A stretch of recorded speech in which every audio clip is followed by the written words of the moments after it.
Okay, on the table is the Headbanger, previously reviewed. I do love it very, very much. Very cost effective, large folding knife. This one in natural G10. The Headbanger series is just awesome. Great looking, very functional as a tactical blade. Look at the milling on that thing, dude. Holy cow. Headbanger, logging some KRV time with nothing fancy here in my rants. Yeah, very lightweight for what it is. If they're still around, I'll put a link below. But even though it looks like it's the star of the show, it's not. It's just in a position of honor. I want to show you this one, especially in this coloration, which will be gone very quickly. This is a QSP, Chinese manufacturer, Ferret liner lock. Available in all types of cool colorations, but look at this one. I'm going to call that Copperhead. That reminds me of a Copperhead snake. But it's actually, well, layered copper in the handle. Isn't that cool? Bro, that is so cool. Nitro V steel, properly marked on this. Drop point knife.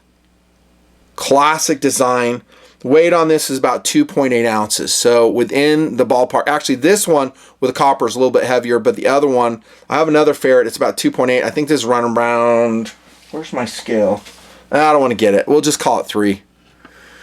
Right there, drop point. I like drop points, still do. Let's check the edge. I ought to do this one time and just pretend I'm like spurting blood. Oh, the edge is wicked. Bro, that edge is just ideal. Well done, QSP. Well done. Single-sided adjustment point. That's kind of a miss a little bit. Double deployment thumb stud, no volcano issues. The jimping is, I'll call it barely moderate. There is some traction, but it's not sharp enough. Again, we just see all kinds of manufacturers just completely screwing up the jimping. The weight could be a little bit less had they milled it out more, like my Headbanger friend right there. Look at this.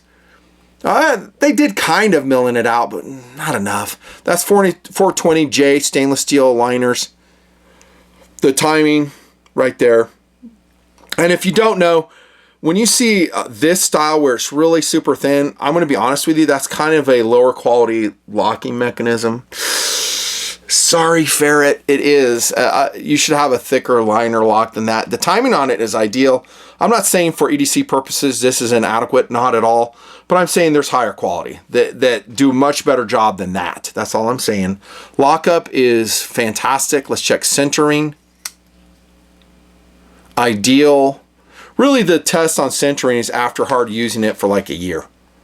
Sharpening it, having the pivot point loosen up, retightening the pivot point because it loosened up. Then we'll see what's up. Reversible deep carry, tip up pocket clip. I like the pocket clip. It is fantastic. 2-screw attachment. Accepting thick fabric if you need to. There's a lanyard hole right there. I just love this coloration though. That's the sell to me on this. Not that the knife is not capable, it is. It's a, you know, a 3-inch drop point and a very good steel, Nitro V. Love the steel. The quality is adequate. I wouldn't say it's like top quality, but it's pretty good. And keep in mind the price. The price on this is not off the charts. You're looking at, subject to change, 60 to 70 bucks for Nitro V. That's a going rate. You make it in the United States, double the price, maybe more. So 180, 200, that's generally what I'm seeing. I definitely would buy a Ferret. I think it's a great addition, but dang, this Copperhead coloration is so cool. Oh my goodness, I just love it. Love it, love it. It's so cool. So we'll see. We'll see. It's on loan from Blade HQ. I'm deciding whether I buy it or not. What I'll do is watch the comments. The guys are over the moon about it. Maybe I, show it more. Have a little tiny, I don't know where I got this, H64 Apache. That's kind of fun.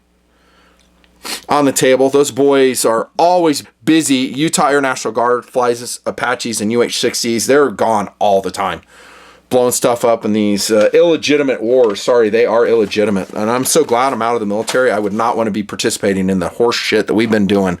Just bad. I'll leave it at that. And then on the table, the beautiful Honda NSX, the original variation. Well, kind of original. This has a blocked out fender kit on it. Looks like a Liberty Works kit on it. Do you like it or hate that they put the kit on it? I bet most of you guys would say, no, that looks dumb. I could see that. I kind of like it. I'll tell you this, though. If you want to maintain the value of your Honda NSX, like the original Honda NSX produced from 1991 to 2005, don't do nothing to it. Don't tune it. Don't put any flared fenders on it. Just leave it as is. And if you have a clean white one, unmolested, especially the 1997 one with 290 horsepower, you'll be getting like $150,000 for it if it's low miles. No joke. That's what they're going for on Bring a Trailer. Yeah, it had a 3-liter V6. The original versions had 270 horsepower with like an 8,000 red line on it. 5-speed initially. Later they went to a 6-speed. Titanium connecting rods. Ayrton Senna helped tune the chassis for track performance. It was kind of messed up before he got a hold of it.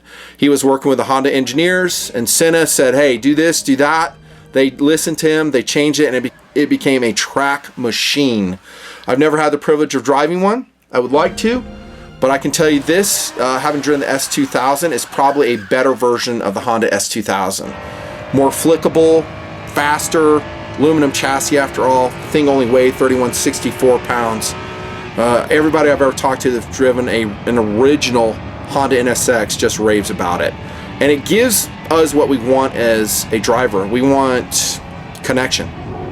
We want connection with the car. We want a fun driving experience. The NSX delivered that in really great looks. So it looked like a Ferrari. Honda reliability, not the fastest thing around. Again, 1997, they bumped the power a little bit, 290 horse. And I'm going to show you later on a variation. It's the GT or the RGT, whatever it is, the race version. There are only a few built of the NSX. Those things, if you can find one of those, there are like 10 of them built. They're like $1 million. Those ones had like 500 horsepower with like a supercharger intake over the hood. I have a really cool one I'll show you later on. But again, if you have this, hang on to it. Don't put any fender kits on it. And I just wouldn't sell it. Why sell it? It's just too cool to sell. Just drive it and enjoy it. Again, it's going to get dominated in terms of, well, most things. Speed, performance by modern cars. In other words, my GT500 would shred this thing on the track. You're probably laughing about that. You're like, just shut up. There's no way NSX would dominate. No, it wouldn't. The GT500, I've tracked it aggressively. It is very, very capable. And then on the straightaways, I would just blow the doors off on this thing. It'd be laughable. But in its day, it was fantastic. It really was. So there you go. Coming out of the car museum, this is a Kaido House by Mini GT 1/64th scale collectible. See you next time. Patreon.com/NutandFancy is the web location for all things Nut and Fancy. I hope to see you there as a paying donor. Over and out.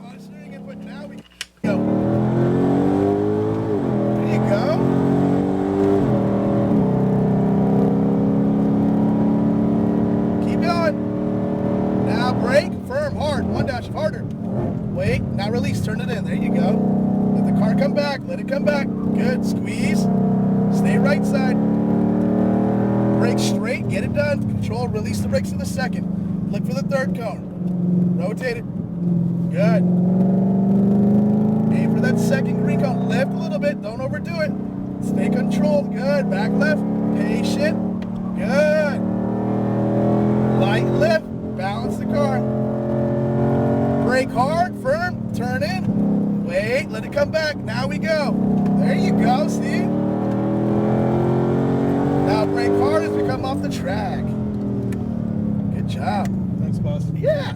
So you can see, if you brake a little bit harder to begin with, earlier in the sequence, because what you're doing is you ease into the brakes and then you try to brake hard at the end. You're right. It's opposite in racing where you're aggressively stab braking. hard, feather it off. Yeah, hold it for a little bit until you get the speed bled off, and then you feather off. And that way, when you entry in, you're back to the throttle. It doesn't mean like stab, but you're keeping the momentum and you're forcing the momentum back. Yeah. Because when you're coming off soft, braking hard at the end, you can see you're waiting for the car to come back. We'll go right back in the middle.